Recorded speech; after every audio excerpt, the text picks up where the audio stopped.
Chip and I are aware that there's a lot more to this story, and we think it's going to get straightened out. Let me express my extreme disappointment with you, Mr. Poole. You are on bond for an evading arrest, a criminal mischief.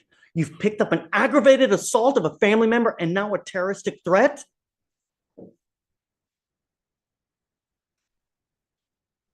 We're going to do probable cause. You have the right to remain silent. Anything you say can or will be used against you. You have the right to have an attorney. Shh. You have the right to have an attorney present. If you cannot afford one, one will be appointed to you, sir. Yes, Judge. The defendant is the complainant's ex-boyfriend. During a walk-in report, the complainant told the officers that her and the defendant had an on and off dating relationship since the 8th grade, but they broke up in June 2024. In September, the defendant told the complainant, "Stop talking all that mess before I come to your house and fucking shoot you." The complainant told the officers that right after the incident, the defendant sent her in his lap. The complainant stated the defendant also told one of the complainant's friends that he was going to shoot the complainant. So what, tell me about the ag assault. What happened there? Your Honor, in the ag assault, one moment. In the criminal mischief, is it with the same complaining witness as well? The criminal mischief's from a prior event where we had experimented trying a drug and kind of got crazy and broke stuff with it. Yes, Your Honor. And then for the aggravated Completely assault, unrelated. it says the complainant and her friends went to a party, and at the party, they saw the defendant trying to get in, but was ultimately turned away. Many people were there already. While walking, the complainant ignored the defendant, and the defendant stated, "Are you going to apologize?" And the complainant kept walking. The defendant began cussing at the complainant and said, "I got it on me." And the defendant said the complainant said at that time, the defendant got a pistol from his ankle and pointed it at her. And then witnesses corroborated the complainant's statement.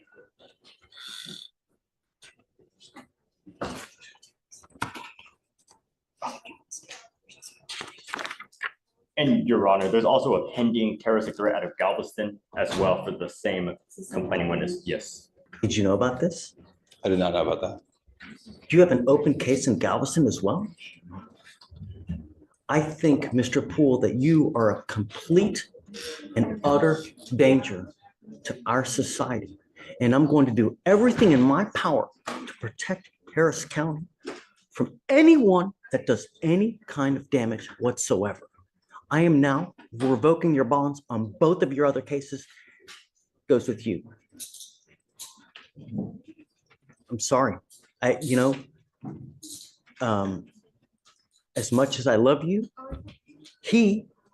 it's unacceptable the way things have been going. And I think that you don't get the message. And now I hope you do. But I am now going to give you home confinement. You're not allowed out if you bond out of jail. I'm going to make your bond sky high. I think that you're a complete and utter danger to everyone. You flaunt our bond conditions. And it's truly sad, Mr. Poole, because you have but one life. And when you have a gun and when you start using that, God forbid that you do some irreparable damage, that you dig yourself into a hole where you're looking at 50 to 60 years in prison, perhaps life. 99% of people that are in jail are there because they have no self-control. They either use something, they are on something, and they get upset. They wig out without thinking, if I say this, what's going to happen? If I do this, what's going to happen? It's unacceptable. And now I will do everything, like I said, in my power to protect Harris County. So if you do get out, you must remain home confinement. You're not allowed out. No weapons, no contact with any of the complaining witnesses whatsoever, no dope, no alcohol. Anything else? I mean, what does he do? He's a student, Judge. He's a high school student. So I don't know what to tell you, man. I mean, he scares me. understood. And Chip and I are going to put some things together. I think that there's a different scenario really going on than what this reflects in the probable cause statements. And we're going to bring that to the prosecutors. If you have something that shows me different to what they have, I'm all ears. Understood. And with your permission, Judge, if we'll get some time to put that stuff together, we can perhaps readdress the bond. Yeah, absolutely. And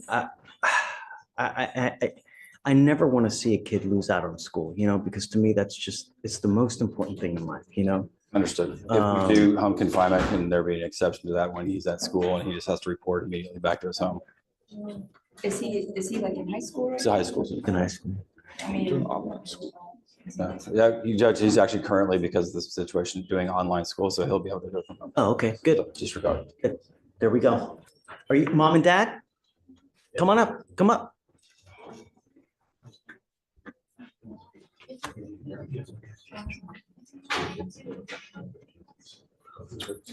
Come over close.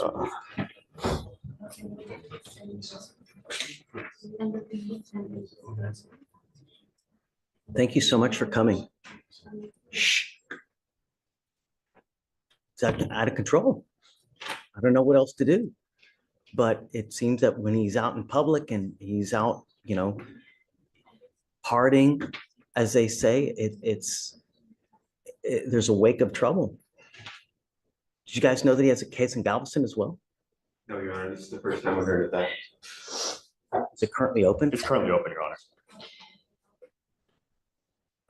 Something that the lawyers are also unaware of as well, We think it's all one event that happened over a few hours. We don't know. But it's not though. It's not. He's, 12 in December of 23, we have a criminal mischief, an evading arrest. Now, a couple months later, we've got Galveston. It's not. And I think that we need to really give him a wake-up call before he really does irreparable damage, If I could just clarify, the two events here in Harris and the one event in Galveston, we think that was all in the one series of events that happened between football games and a party on a hotel. We need to figure out what's going on, to figure out why it's continuing to happen. I want what's best for your son. I really do.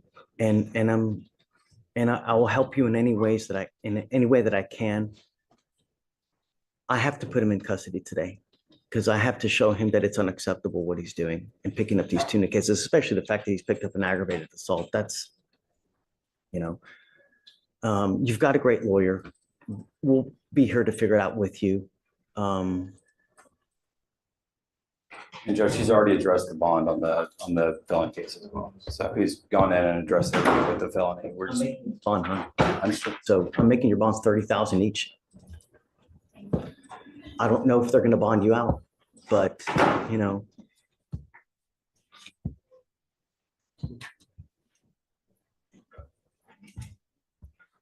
if you do get out, you better be on your best behavior, and you are not to go anywhere. What I'd like to do is, I'm going to take him in now. I'd like to do an evaluation. It's called a TRAS to see what the best way of going forward. We have clinicians that can sit there and evaluate him, talk to him, figure out what's going on, and perhaps boot camp is the right way. Perhaps, we have these other things that we have at our disposal to see how we go forward. Because I just don't know. I don't know what's going on in his life. I don't know what he's doing, what he's taking, We did already as part of the PTI, and they do want to increase him to what? Say it again. They want to increase his level of supervision to YMAX. Who say that? The felony court? No, misdemeanor, but this is a part of the PTI. He's already completed the TRS this year, so because of the new law violations and how famous they kind of are, they want him to do YMAX. Did you hear that? I did. Judge, again, I think that these probable cause statements are giving a skewed picture of what's So really that's going right. Let's not put the cart ahead of the horse. We'll give you time. And then if you see something different, just come back and let me know. Okay. Do you have any questions? No. If you need anything, always come back. We're here. We'll help you out in any way that we can. And sometimes some kids are harder to reach, but we'll do everything on our power to reach them one way or the other. So we got you. Okay. We'll take care of the other. Okay. All right. He goes with you. Oh, yeah. I'm going to do a mow up.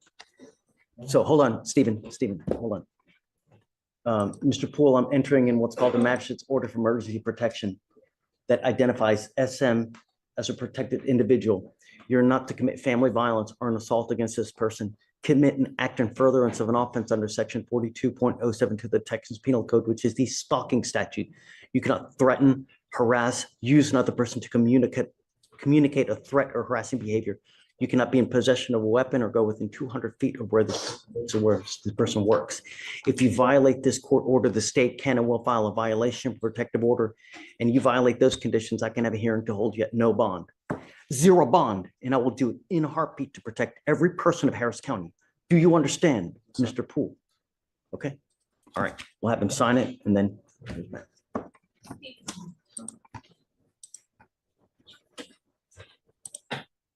Judge, I just. Yeah, sorry. I hate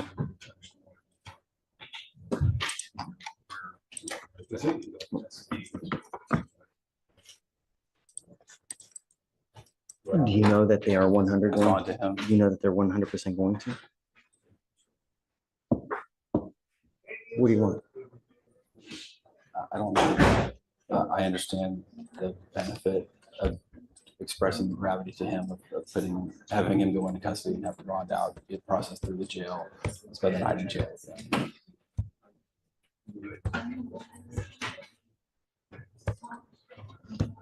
How much you think? That I'm not gonna do. I think that's all right. All right.